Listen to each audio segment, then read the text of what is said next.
This is the seated row machine that will work your biceps and your back. Begin by adjusting the seat height by lifting up on the seat and lowering it up and down depending on how tall you are. Once you've adjusted the seat, select the appropriate amount of weight and put it on the holders.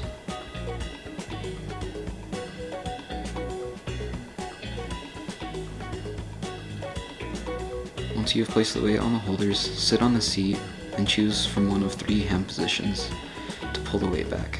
Once you've selected your hand position, use your back to pull the weight back.